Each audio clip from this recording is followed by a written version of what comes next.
Safari del Cuerpo de África en 1933, el año en que cumplí 9 años. Hitler juró en su primera unidad personal de guardias, la Leibstandarte, SS Adolf Hitler. Ese juramento fue el precursor del juramento de lealtad prestado por cada hombre y niño reclutado en las Fuerzas Armadas alemanas. Juro ante ti, Adolf Hitler, como Führer y canciller del Reich, lealtad y valentía. Te prometo y a aquellos que has designado para mandarme obediencia hasta la muerte. Así me ayude Dios. Para 1939, Alemania formó una alianza con Italia llamada Eje Berlín-Roma. Al año siguiente, Hitler y Mussolini, de Italia, concluyeron un pacto tripartito con Japón. En oposición a este triunvirato estaban los aliados, compuestos por Inglaterra, Francia, la Unión Soviética y los Estados Unidos de América. Para 1942, el ejército alemán reclutó a todos los chicos de mi grupo de edad. Terminé siendo soldado raso en el Afrika Korps, una de las unidades militares de élite de Alemania. Me utilizaron como reemplazo y me enviaron a Túnez, África, para luchar contra los aliados. 1943. El olor de la primera naciente en las montañas de Atlas de Túnez tentaba mis fosas nasales. Incluso mientras el suelo vibraba como un terremoto bajo de mí, cientos de tanques Sherman se dirigían hacia nosotros. Los estadounidenses nos estaban atacando. En cuestión de segundos, un ruido como un trueno metálico sacudió nuestro hoyo de zorro. «Vamos chicos, salgan», un estadounidense gritó desde un tanque que se acercaba a mi hoyo de zorro. Aplasté mi nariz en la tierra. Agradecí a Dios que incluso en nuestra prisa, mi amigo Klaus y yo habíamos hundido profundamente en el terreno semidesértico de las colinas de los Atlas. «Quieren que salgamos para rendirnos», dije, traduciendo rápidamente el inglés para Klaus. Apenas podía distinguir su rostro a través del polvo, aunque estaba lo suficientemente cerca como para oler su aliento. «¿Qué deberíamos hacer?», le pregunté. Esto iba más allá de una pregunta retórica. La palabra era que si no luchabas, o peor aún, desertabas, tus propios oficiales te dispararían sin hacer preguntas, sin pensarlo ni un poco. Klaus, un soldado de primera clase, me superaba en rango. Pensé que sabría qué hacer. En mi mente, él era un tipo mayor, al menos 30 años. Yo era un chico asustado de 18. Debería asumir la responsabilidad. Klaus parecía ajeno a esta lógica. «Klaus, mira lo que está pasando», le dije, dándole un codazo de nuevo. Para este momento tenía que gritar para que me escucharan sobre los monstruos mecánicos rugiendo sobre nosotros. Sus ojos azules se ensancharon de terror en un rostro cubierto de tierra. «Estás loco, estoy cansado,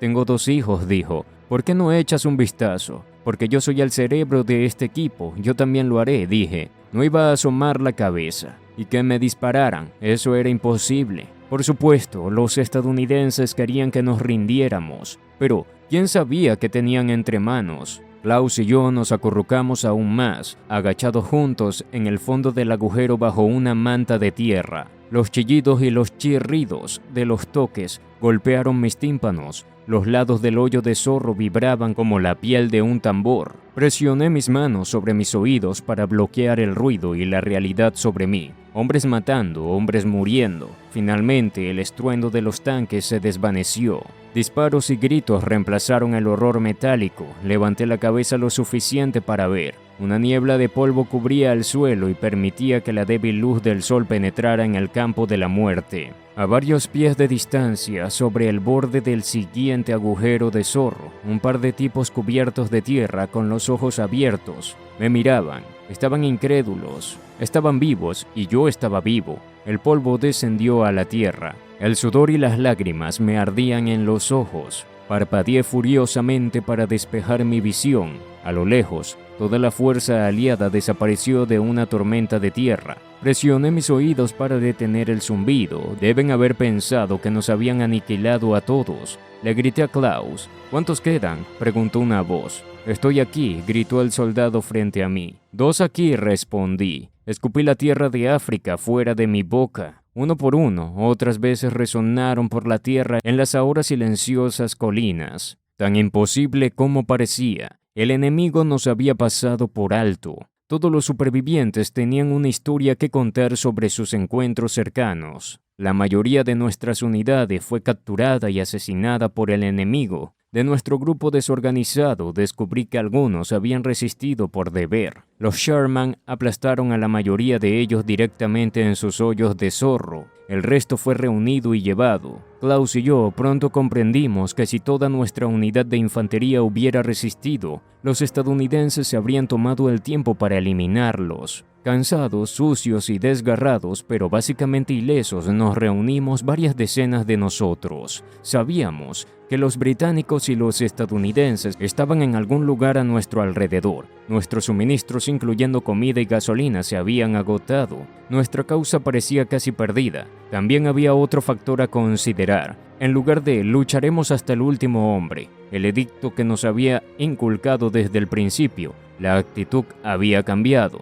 Nuestros oficiales restantes parecían más preocupados por salvar nuestras vidas, si era posible. En ese momento no lo sabía, pero el cambio había venido desde arriba. En la amarga 11ª hora de la guerra, Hitler había enviado una orden clara a nuestro comandante Jürgen von Arnim.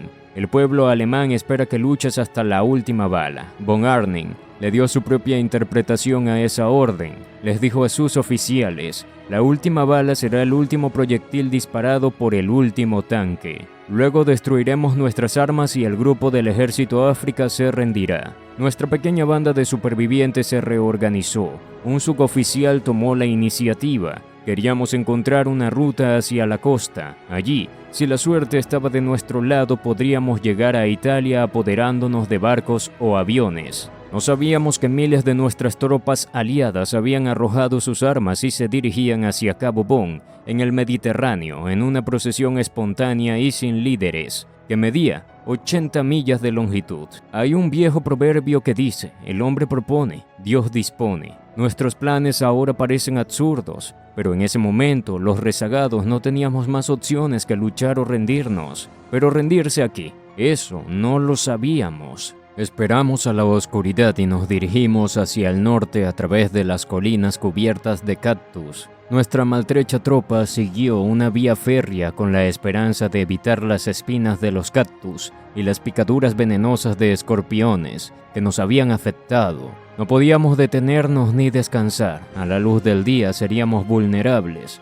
En campo abierto seríamos blanco para el próximo ataque o seríamos ametrallados por los aviones aliados. El poder aéreo estadounidense se volvía más impresionante cada día con la virtual desaparición de la Luftwaffe alemana de los cielos africanos. Aviones de combate estadounidenses P-38 y P-40 volando a baja altura nos atacaban rutinariamente con cañones. Nos dijeron que teníamos una nueva arma que podía infligir un daño increíble al enemigo, la nueva maravilla alemana llamada Nebelwerf, en honor al inventor alemán Nebel.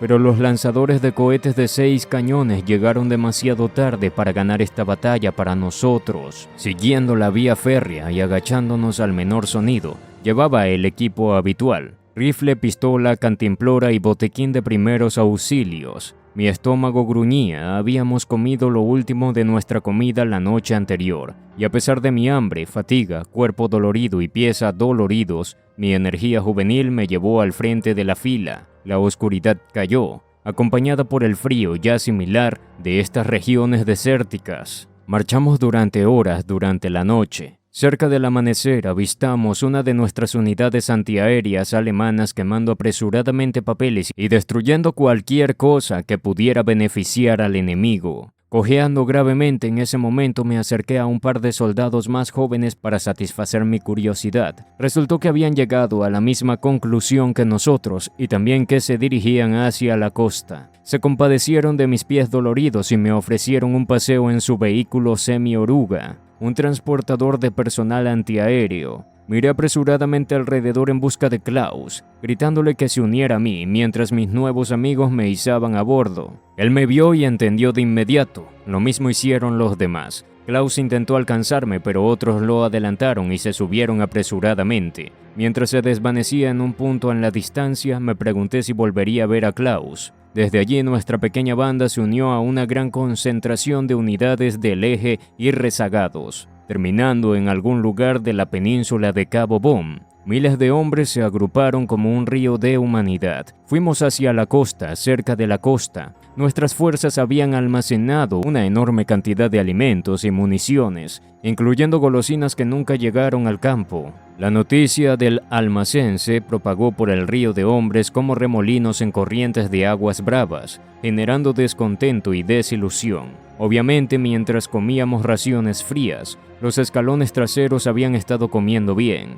Para mi alivio, Klaus me alcanzó poco después de que el transporte se detuviera en el borde del almacén. Como un par de niños, corrimos alrededor de la pila de suministros, encontrando latas selectas de carne y verduras. Usando mi confiable abrelatas militar, abrí una lata de sardina y volqué todo el contenido en mi boca, dejando que el aceite gotease por mi rostro. Con grandes exclamaciones de alegría, Klaus abrió cajas tras cajas de chocolate y bebidas alcohólicas. Me llené de carne enlatada, guisantes y chocolate. Mientras me preguntaba qué sucedería a continuación, miré con cariño al mar. Brillaba de manera tentadora. Estoy seguro de que el general von Arnim tiene barcos y aviones esperándonos. Le dije a Klaus, probablemente ya se haya dañado la señal para nuestro rescate. Sí, respondió él, y mi nombre es Trudy, y estoy de vacaciones en las soleadas costas del Mediterráneo. Se acomodó sosteniendo una botella en sus brazos. La verdad era que tipos como Klaus y yo nunca sabíamos nada. Solo los oficiales sabían lo que estaba pasando, no soldados humildes como nosotros. Nunca supe la ubicación exacta de los enfrentamientos en los que participé durante mi breve participación en la campaña de África.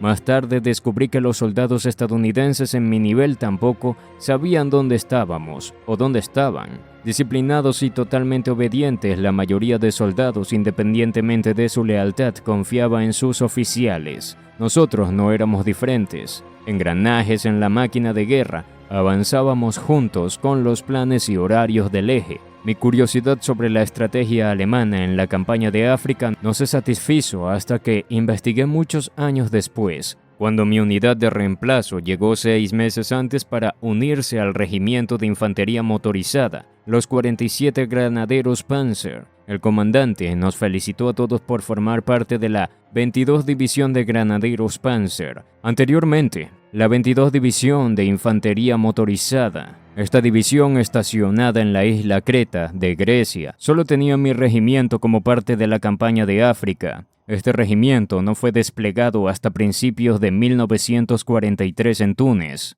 El comandante, el coronel Bouza, estaba bajo la Korpsgruppe Weber en la campaña entre febrero y marzo de 1943 y nuevamente en la ofensiva alemana final en el norte de Túnez con el Korpsgruppe Weber en mayo de 1943. Originalmente, mi regimiento se formó con hombres del norte de Alemania, incluyendo el estado de Schleswig-Holstein y también Hamburgo y Baja Sajonia. Ahora mi regimiento había cumplido su deber contra la ofensiva aliada y había sufrido en consecuencia. Miro hacia atrás y me veo agachado entre latas abiertas de comida, metiendo otra cucharada con tenacidad, siendo un soldado privado cansado y nervioso, con el pelo rubio oscuro que necesitaba ser recortado, vistiendo el mismo uniforme sucio y maloliente que llevaba durante 3 semanas. Cuando huimos por las mismas vías para escapar del enemigo que nos pisaba los talones, me sentí vacío y confundido. No podía entender que, después de meses esforzándome por seguir planes invisibles y horarios impredecibles, de repente me encontrara atrapado en una retirada masiva, impensable y desorganizada.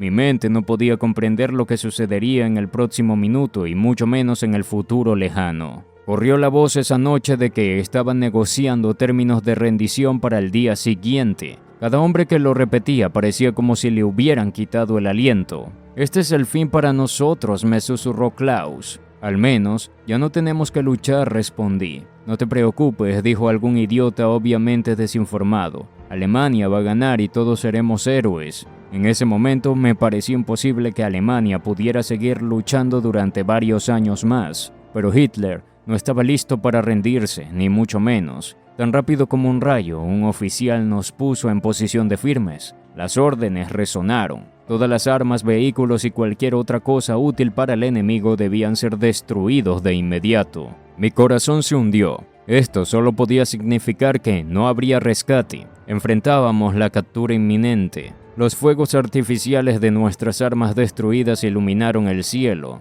El aire se escapó con los humos de azufre y cordita. Con las manos temblando, palpé a mi alrededor y en uno de los destellos de luz encontré mi rifle. Lo golpeé contra un árbol y rompí la culata, desarmándolo por primera vez desde que llegué a África. Me hundí y me recosté contra el árbol. La tensión generada por esa última orden se desvaneció. La incertidumbre tomó su lugar. Las voces de los hombres resonaron en el silencio de una noche iluminada por las hogueras de las armas ardiendo. Los comentarios e ideas sobre nuestra extraña situación se lanzaron de un lado a otro. Escuché tratando de darle sentido. Cuando aterrizamos, estábamos convencidos de que éramos los soldados mejor entrenados, mejor dirigidos y mejor equipados en África. Entonces, ¿qué salió mal? Escenarios aterradores sobre lo que no sucedería como prisioneros de guerra eran un tema común. Los soldados, lo suficientemente mayores como para recordar la Primera Guerra Mundial, comparaban esa guerra con esta. Los hombres especularon toda la noche, sonando tristes y deprimidos o desanimados y confundidos. Oleadas de ira surgieron en la superficie. Con el típico desdén adolescente pensaba que estaban completamente equivocados. Ya habíamos pasado por el infierno. ¿Cuánto peor podría ser? Yo era un ex soldado agradecido a Dios por estar vivo. Más tarde supe que una ofensiva combinada de los aliados llevó a la rendición no solo de mi unidad, sino también de todo el Deutsches Afrikakorps, o DAK. El DAK, bajo el mando del mariscal de campo Erwin Rommel, el zorro del desierto, había estado combatiendo en Libia bajo el mando italiano contra las fuerzas británicas. Luego, el Army Group Africa se formó para contrarrestar la invasión de las fuerzas estadounidenses y británicas en Marruecos y Argelia. Rommel se unió al general de cuerpo del ejército Jürgen von Arnim para enfrentar sus dos ejércitos contra los aliados en Túnez. Los aliados tenían una supremacía aérea y una abrumadora cantidad de vehículos, municiones, alimentos y combustible. Simplemente aplastaron a los ejércitos del Eje. Ahora nosotros, los soldados del Eje, no teníamos más opción que esperar el amanecer y lo inevitable. Poco después del amanecer, con los últimos fuegos despidiendo sus adioses en el cielo de Túnez, el comandante del DAK envió un último mensaje a la sede alemana en Italia. El mariscal del aire, Karl Reich, y el alto mando del ejército. Munición agotada, armas y equipo destruidos. De acuerdo con las órdenes recibidas, el Deutsche Afrikakorps ha luchado hasta la condición en la que ya no puede seguir combatiendo. El Deutsche Afrikakorps debe volver a surgir. Eya Safari, Avance Bantu Kramer, comandante general, 12 de mayo de 1943. De un solo golpe el general Kramer entregó a todo el remanente de Afrika Korps y del Army Group Africa, un total de más de 100.000 hombres, al mando aliado. No tuve conocimiento del discurso de rendición hasta mucho después. A pesar de las conversaciones entre muchos de nuestros soldados sobre la promesa de victorias alemanas, en ese momento, todo lo que sabíamos era que nuestra batalla había terminado. En Cabo Bon los aliados nos rodearon.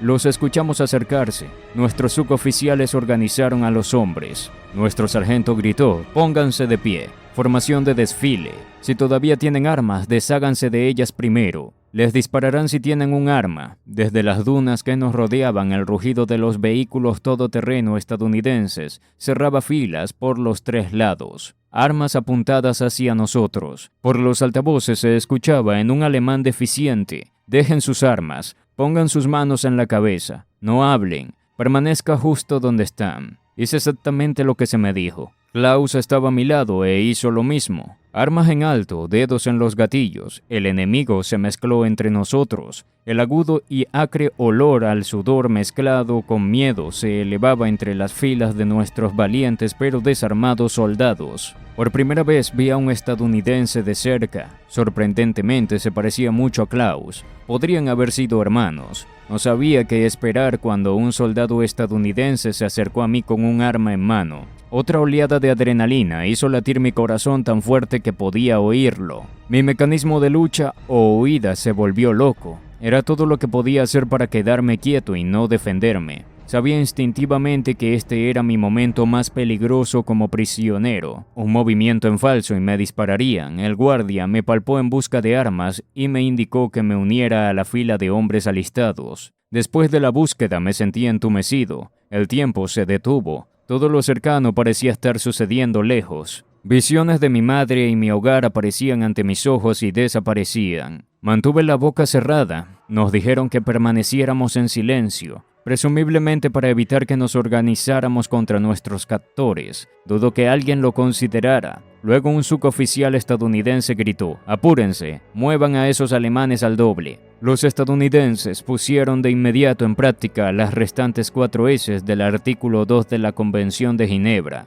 Después de la búsqueda de armas, nos segregaron por nacionalidad y rango para protegernos contra malos tratos. Nos mantuvieron en silencio y nos llevaron rápidamente hacia la retaguardia. Nos organizaron en formaciones de aproximadamente 100 para luchar hacia la cautividad, hacia un campamento cerca de Túnez. Mi información se movía a buen ritmo, de manera inexplicable. De repente tuve que sentarme. Una vez que lo hice, luché por levantarme de nuevo. No podía quedarme allí. Por lo que sabía, mis captores disparaban a los rezagados. No estaba dispuesto a descubrirlo. Solo puedo suponer que hasta ese momento la adrenalina de la batalla y la supervivencia me había entumecido. Y ahora, en la relativa seguridad de la cautividad, cada músculo y nervio crudo y dolorido, desde las heridas de metrallas inflamadas y sangrantes en mi espalda, hasta mis pies hinchados y sangrantes que parecían carne cruda. Las últimas semanas de servicio forzado en la infantería había pasado factura, e incluso mi cuero cabelludo dolía por llevar el casco durante lo que parecía una eternidad.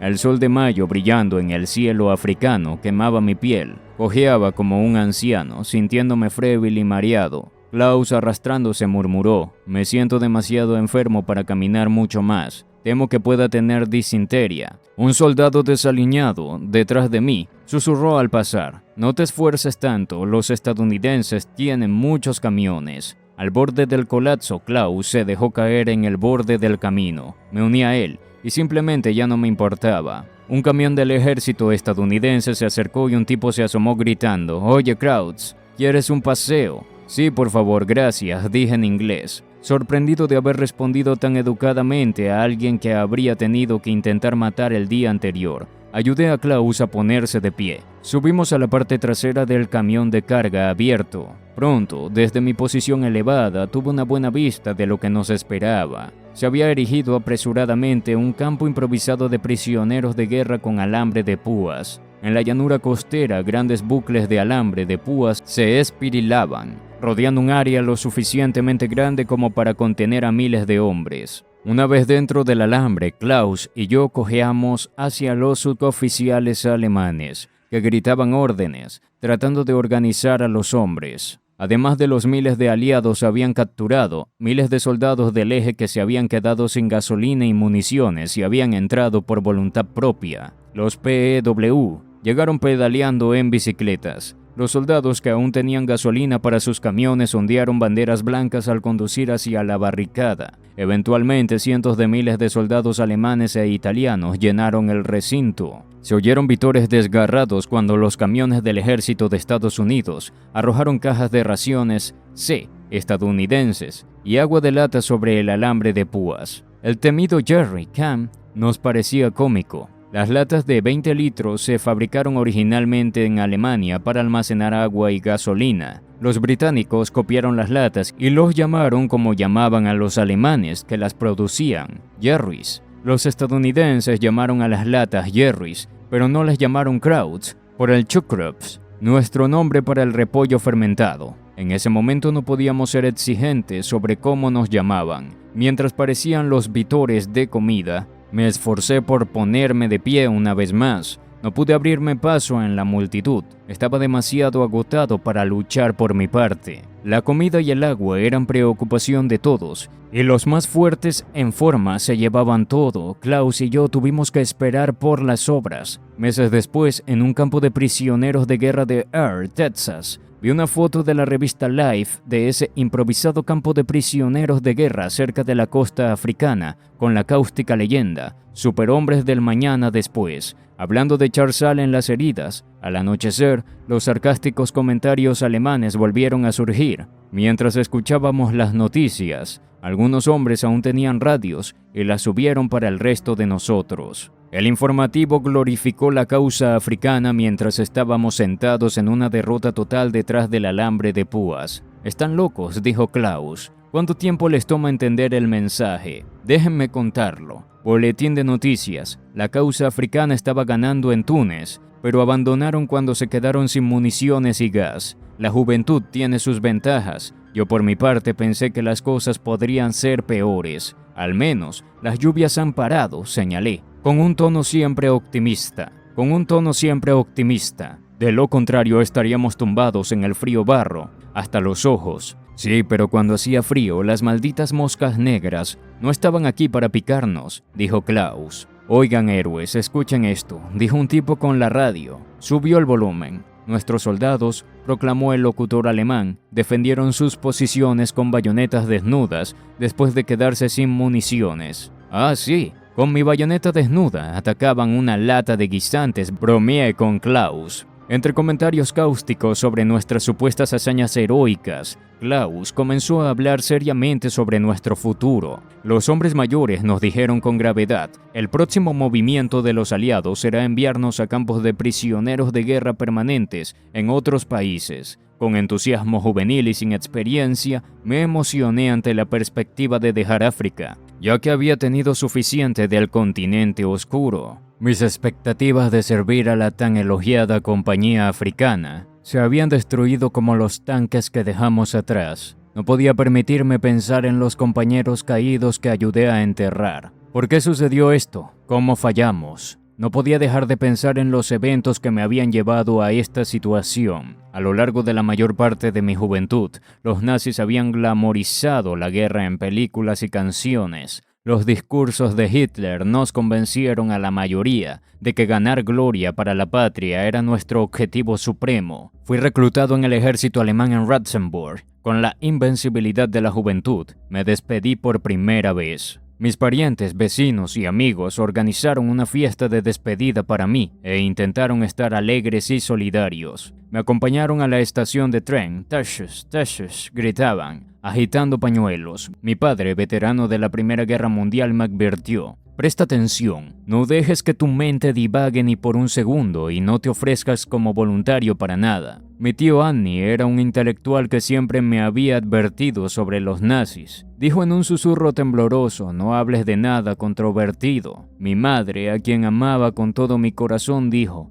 «No voy a ser un soldado, voy a ser un soldado. Rezaré por ti todas las noches y te escribiré todas las semanas». Contuve las lágrimas. Al menos sabíamos a dónde me dirigía. Mi unidad fue asignada a Thun, Dinamarca. Mi madre había nacido en esa zona, valorada por su agricultura superior. Había sido disputada como un premio durante años. Mi padre pensó que mi asignación de entrenamiento básico era irónica. Respondió mi primera carta con una broma: «Ahora eres un soldado alemán ocupando la tierra natal de tu madre». Provenía de la familia de aficionados a la historia. Mi padre y mi tío Agni me recordaron de que esta área había vuelto a Dinamarca después del plebiscito de la Liga de Naciones, precursoras de las Naciones Unidas de la WWE. En 1920, Schleswig-Holstein había rebotado de un lado a otro como una pelota de tenis. Bajo dominio danés cedido a Austria y Prusia después de la guerra de 1848, compartido hasta que Prusia derrotó a Austria en 1864. Luego declaró provincia prusiana con Schleswig como capital. Ahora, en el partido más reciente, las fuerzas alemanas habían invadido Dinamarca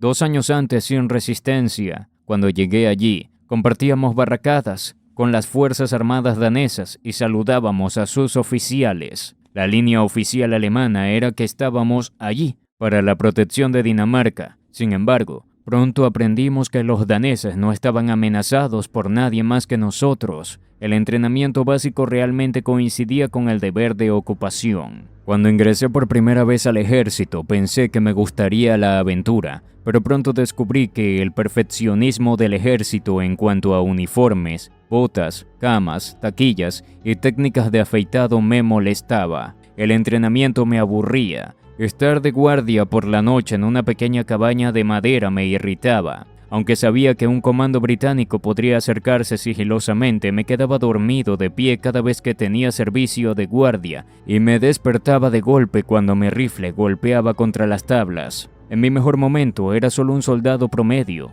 Nos trasladaron a varias ciudades, probablemente para dar la impresión a los daneses de que teníamos muchas más tropas alemanas allí de las que realmente teníamos. Estábamos en una parte de Dinamarca con una gran población de habla alemana. Aunque los daneses lo llamaban Jutlandia del sur, nosotros lo llamábamos Schaswell del norte. Alemania estaba claramente en control. Durante el entrenamiento básico hice 2 amigos, Marcus y Dieter, como parte de nuestro servicio en Dinamarca. Se nos asignaron algunas tareas extrañas. Las alertas nocturnas nos sacaban de la cama para rastrear a agentes británicos lanzados en paracaídas. Marcus, Dieter y yo nos quejábamos cada vez que decían que habían espías británicos por ahí. Si atrapamos a un británico nos darán una medalla, preguntó Marcus la primera vez. No, pero probablemente se asegurarán de que participes en cada alerta, dijo Dieter riendo. Necesito mi sueño, me quejé. Nunca tuvimos éxito en ninguna captura. En otra ocasión, durante mi deber de ocupación en entrenamiento, me asignaron al detalle fúnebre de un hombre danés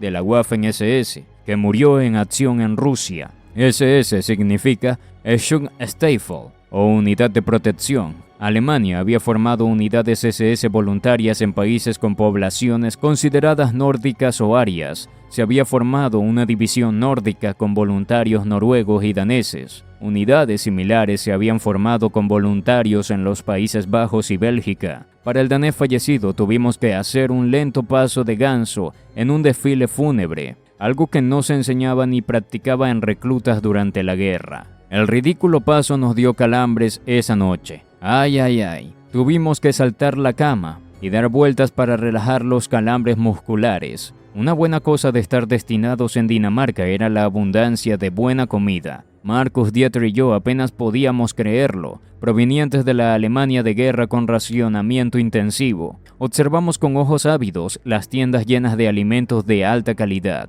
En nuestra primera semana de permiso, examinamos los escaparates delirantemente mientras paseábamos frente a las magníficas heladerías, gloriosas panaderías y carnicerías impecablemente limpias. Cortinas de encaje y cajas de flores nos atrajeron hacia una heladería con pequeñas mesas y sillas de madera. Esto parece maravilloso, vamos a entrar, dije. Mis amigos y yo no habíamos comido helado desde que salimos de casa. Pedí un gran plato, Marcus y Dieter hicieron lo mismo. ¿Viste esas tiendas? Podemos comprar mucha comida buena para nuestros padres y enviarla a casa, dijo Marcus. Pero escuché las reglas. Solo podemos enviar un paquete por hombre, se quejó Dieter. Tiene que haber una manera de hacerlo, dije. Se nos ocurrirá algo. Observamos a chicas y chicos daneses de nuestra edad, vestidos cómodamente con ropa civil. Sentía envidias. No parecían tener preocupaciones en el mundo. Jugaban y actuaban como si ni siquiera estuviéramos allí. Vestidos con nuestros uniformes alemanes, Marcus, Dieter y yo no encajábamos en el entorno pacífico. Cada día de entrenamiento básico nos enseñaba más elementos de la guerra, más deberes, más responsabilidades. Desde los 13 años marchamos y perforamos. Ahora me doy cuenta de que nunca tuvimos la oportunidad de tener una adolescencia normal. Las oportunidades se desvanecían como la última gota de helado en mi plato. Supongo que a las chicas de aquí no les gustábamos, dijo Marcus. No puedo sacarles una sonrisa a ninguna de ellas. Eso no es agradable de su parte. Estamos aquí como sus protectores, comentó Dieter. Si estuviéramos vestidos con nuestra ropa de casa, puesto que serían más amigables, dije. Oigan chicos, por cierto, descubrí cómo ayudar a alimentar a nuestras familias en casa. Nuestro pequeño sueldo en coronas danesas no permitía mucha generosidad, pero me las arreglé para guardar algo de dinero en el sistema postal alemán de vuelta a casa. Cuando compañeros de mi unidad iban de permiso a Alemania, les pedía que retiraran el dinero por mí. Usando mi libreta de cuentas, podían retirar de mi cuenta en cualquier oficina de correos en Alemania y traerme los marcos. Nadie me falló, aunque sabía que estaba estrictamente prohibido usar marcos alemanes en Dinamarca. Mis compañeros entendían, ya que también querían ayudar a alimentar a sus familias. Muchos daneses de ascendencia alemana aceptaban marcos alemanes por sus productos. A los 18 años no me detuve a pensar el castigo para mi vendedor o para mí. Pagaba el doble del precio regular. Compraba toda la comida que podía con los marcos ilegales para mi familia y la enviaba a casa cuando alguien iba de permiso. Terminé el enfrentamiento básico alrededor del momento en que Estados Unidos lanzó la Operación Antorcha e invadió el norte de África. Alemania estaba luchando contra los aliados y en todos los frentes. Mi sargento instructor, Hans Nielsen, me apartó por alguna razón y me dijo que debería elegir África en lugar de Rusia para mi servicio. Puede que haya parecido que yo fuera alegre y un trabajador rápido. También podría haber notado que era imperativo e incoordenado, hablando todo el tiempo y chocando con las cosas. Era el bromista en cualquier reunión de chicos. Mi grupo se reía un poco señalando mis orejas y me apodaban Orejas Antena. El sargento Nielsen, padre de mi familia, también podría haberse preocupado porque yo había madurado lentamente y aún parecía un niño pequeño. El sargento, oriundo de Hamburgo, que estaba cerca de mi hogar, había servido en el ejército desde el estallido de la Segunda Guerra Mundial. Sus ojos azules penetrantes, cabello rubio recto y complexión muscular le daban el aspecto de un Adonis y era muy admirado por sus tropas. Su manera segura era respetada por todos los rangos. Había participado en la campaña de Polonia, así como en la campaña invernal rusa. Llevaba la Cruz de Hierro, segunda clase, y el Wangunderdten-Abzeichen, similar a la medalla de corazón púrpura. También había sido condecorado con una medalla por la campaña invernal rusa, apodada Decoración de Carne Congelada. Pintó en detalle gráfico la imagen de las lesiones generalizadas por el frío y amputaciones sufridas por los soldados alemanes mal equipados para el clima frío en Rusia. Ericsson, ve a África, estarás mucho mejor, dijo el sargento Nielsen. Al menos el clima allí es agradable y cálido. Pero realmente quiero estar en una unidad de motocicletas en Rusia, dije, la decepción atascada en mi garganta. Eres un chico loco, no sabes lo afortunado que eras cuando te sacaron del programa. Sus ojos azules resplandecían con intensidad. Afortunado, solté. Fue el peor día de mi vida, mi expulsión ignominiosa de la glamorizada unidad de motocicletas aún me dolía. Estaba enojado conmigo mismo por haber perdido la oportunidad. Emociones y aventuras estaban garantizadas. Los conductores de motocicletas transmitían mensajes por vastos territorios de Rusia que estaban bajo el control de las fuerzas alemanas. Me había inscrito sabiendo que cumplía con los requisitos mínimos de la altura y peso. Además, mi vista era excelente, lo mismo que se podía decir de mis reflejos. Reaccionaba excesivamente, sobrecompensaba, giraba demasiado y choque de dos motocicletas al presionar los controles incorrectos en el momento equivocado.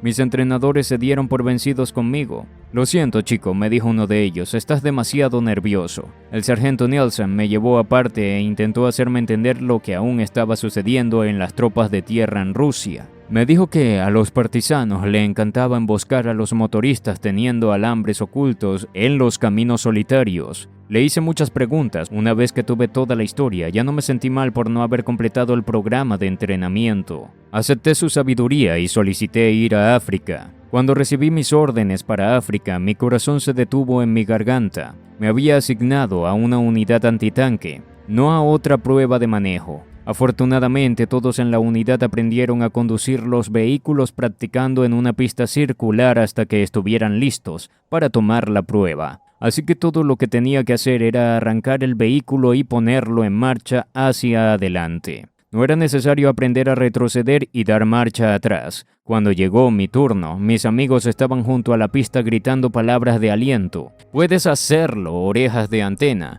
Cuando hice los recorridos alrededor de la pista sin contratiempos, estaba exultante. Me uní con orgullo a los demás que aprobaron y obtuve mi licencia de conductor de guerra. En el siguiente paso para calificar para el Cuerpo de África era pasar el examen físico, un examen de aptitud tropical. Los estándares eran severos. Debías ser físicamente fuerte y gozar de una perfecta salud. Tus signos vitales como la presión arterial, la frecuencia cardíaca, la circulación y el tono muscular debían ser perfectos. Tu audición y visión debían ser al menos promedio, pero preferiblemente superiores. No podías tener ninguna condición médica crónica. Me alegré cuando supe que había pasado el examen. Un sargento me dijo que esperara órdenes para dirigirme a una ciudad medieval del norte alemán, Lübeck, a un campamento donde nos equiparían para África. Lübeck era un lugar favorito mío, con sus fantasiosas puertas de ciudad y parques ajardinados, pero para cuando llegué a la ciudad de mis recuerdos estaba hecha jirones. Gran parte de ella fue destruida por feroces ataques aéreos británicos. Sin embargo, la vida continuaba allí, como en otras ciudades alemanas bombardeadas. Mi nombre ya estaba en la lista de soldados que serían enviados a África, pero teníamos 2 semanas antes de que estuvieran programados para desplegarnos. Después de estar confinado en Dinamarca, necesitaba diversión y emoción. En nuestro primer día en el campamento buscaba emociones. Nuestro sargento nos equipó con uniformes y equipos. Nos mostró las barracas y nos dijo que sonaría un silbato en las horas de las comidas. El silbato también sonaba para ejercicios y deberes todos los días. Nuestro sargento concluyó sus palabras cuando dijo: obtendrán permisos el fin de semana para Lübeck por un buen comportamiento. Ahora, permítanme dejar muy claro la siguiente regla. No deben usar el uniforme del Cuerpo de África hasta que yo lo indique. Se lo pondrán el día que partan hacia el norte de África. De ese pequeño discurso deduje que no se suponía que los espías británicos conocieran la fecha de la llegada de nuestro pelotón de reemplazo. Qué excesivamente suspicaz, pensé. ¿Dónde diablos podría esconderse un espía en Alemania? Tan pronto como entramos en nuestras barracas, Marcus, Dieter y yo empezamos a reír. Nos estaban tratando como hombres en lugar de niños, por un cambio. Probé mi nuevo uniforme. Me hizo creer que realmente pertenecía a la exótica causa africana. Tiramos nuestros abrigos sobre nuestros uniformes y nos colamos en el baño para echar un vistazo a nosotros mismos en el espejo. No vimos nuestras caras de bebés suaves, solo vimos los uniformes. Vaya, nos veíamos intrigantes. Si esto no impresionaba a las chicas, ¿qué lo haría? Estoy harto de todo este desfile y entrenamiento, exclamé. ¿Qué dices de ir al pueblo?, susurró Dieter. No puedes hacer eso, no tienes un permiso. ¿Pero qué es lo peor que nos puede pasar?, preguntó Marcus. La prisión, idiota, susurró Dieter. Él sacó el temerario que llevaba dentro. Voy al pueblo y voy a llevar puesto mi nuevo uniforme del Cuerpo de África. Me lo puse y abotoné mi abrigo militar reglamentario sobre él. Yo también, dijo Marcus, mientras ataba apresuradamente el cinturón. Me di la vuelta y vi a algunos otros chicos en nuestra barraca haciendo lo mismo. Dieter era una anciana. Cuando sonó el silbato de la cena, nos unimos a lo que parecía ser una pequeña expedición a Lübeck. Salimos por las ventanas, nos atragantamos con la llamada cena, nos escurrimos y corrimos hacia el tranvía. Una vez en Lübeck, pagamos por otra comida, mejor que la cena. Las comidas no se acercaban a la calidad en Dinamarca, pero al menos estábamos llenos y nos librábamos de los ejercicios y deberes. Marcus y yo nos quitamos los abrigos e intentamos impresionar a las chicas. Definitivamente, no quedaron impresionadas. Obviamente, no éramos los primeros chicos en colarse en la ciudad luciendo uniformes del Cuerpo de África, dado que las novias estaban fuera de la discusión. Fuimos solos a películas y conciertos y nos colamos de vuelta a la nueva barraca a oscuras. Pasé por estas bromas tan fácilmente que estaba convencido de que podría salirme con la mía en cualquier cosa. Mi hogar en Kiel estaba a 49 millas de Lübeck. Sabía que no obtendría un permiso para esa distancia, incluso si lo pedía. Impulsivamente le dije a Marcus que iba a casa. Él tuvo la misma idea. No le digamos a Dieter. Él nunca lo intentaría, pero se dará cuenta de a dónde hemos ido, dijo Marcus. Tengo que decirle a Dieter, protesté. Alguien tiene que llamarme cuando recibamos órdenes de partir a África. Casi podía oler la comida de mi madre. Alquilé una bicicleta y pedaleé por las 49 millas que incluían las localidades de Plön y Otting, hasta Kiel, junto al mar. Aproximadamente la mitad de distancia de Plön y Otting es conocida como la Suiza de Holstein, debido a sus colinas. Después de unos 25 kilómetros pedaleando cuesta arriba y luego agarrándome fuerte mientras bajaba cuesta abajo, empecé a dudar. Me estaba poniendo adolorido y cansado, pero para entonces ya estaba ausente sin permiso. Al menos no estoy en un tren o autobús, me dije a mí mismo. La policía militar alemana me habría encontrado seguro.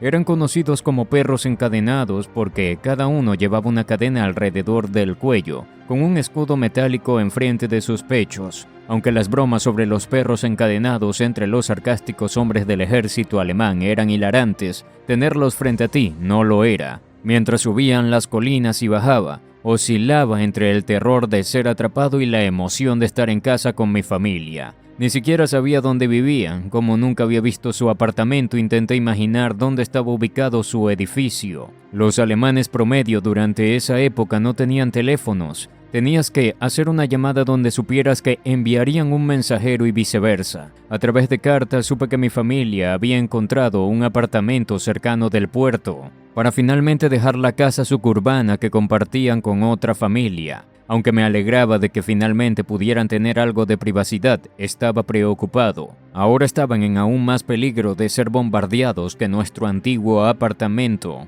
porque el nuevo estaba al otro lado de la calle de uno de los astilleros más grandes de Alemania. Probablemente esa fue la razón por la que pudieron conseguir el apartamento asignado. Tenía vista al puerto. La fresca brisa del Báltico y el penetrante olor del aire salado me tranquilizaron mientras bajaba por su bloque. Encontré un apartamento fácilmente. Era uno de unos pocos que quedaban en pie. Toqué su timbre. Cuando mi padre respondió, sus ojos azules se abrieron de sorpresa al verme. Cuando se enteró de que no estaba de permiso, pensé que tendría un derrame cerebral. «¿Estás loco?», sisió entre sus dientes apretados. Sus ojos ahora destellaban destellos azules. Un policía, así como Ed Soldado, reconoció la gravedad de la situación. «¿Te das cuenta de lo que has hecho? ¿Cuál es el problema?», respondí bruscamente. Me fui como un joven de 18 años, solo para regresar a casa después de unos meses, también como un hombre de 18 años. Mi padre quería esconderme en el sótano. Sabía que mi condición de ausente sin permiso causaría ondas de choque en todo nuestro edificio de apartamentos. Después de todo, yo era el hijo de un respetado oficial de la ley.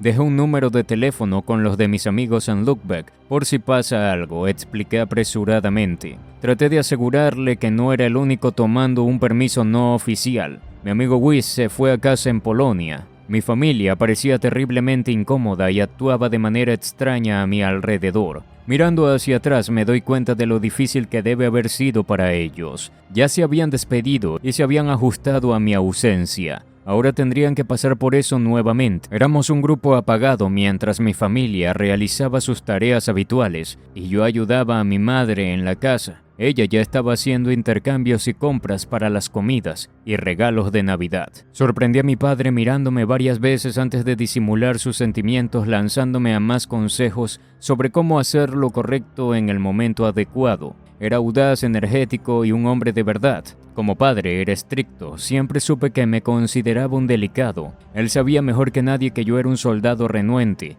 Él enfatizó que yo era un adulto y que debía dejar de actuar como un niño. Me contó nuevamente sobre su comportamiento ejemplar como soldado en la Primera Guerra Mundial. Y escuché con media oreja. Sí, pensé, eso fue contigo, pero yo no soy tú. Encendí un cigarrillo por primera vez frente a mi padre. Me incliné hacia atrás en mi silla. Solté una bocanada de humo y dije, yo no soy tú. Superé la instrucción básica, ¿verdad? Estaré bien. Dios en el cielo, explotó mi padre. El chico no sabe nada, se quejó a mi madre, hablando de mí como si no estuviera presente. El chico no me escuchará. Annie, por favor escucha a tu padre, suplicó mi madre con su dulce voz, como siempre lo hacía. Mi padre era un hombre duro con una determinación obstinada, sus emociones mantenidas profundamente en su interior, ya sea que heredara estas características de personalidad o si la Primera Guerra Mundial lo hizo de esa manera, nunca lo sabré. Sé que me vi adoptando sus características cada vez a medida de que me convertía en un soldado y luego más tarde como prisionero. Tal vez incluso salvaron mi vida. Después de aproximadamente una semana en casa, Dieter llamó y recibí un mensaje. Nos vamos mañana. Más te vale volver de inmediato. Sentí un tirón en mi corazón. ¿Cuándo nos volveríamos a ver mi familia y yo? Mis padres probablemente se preguntaban si,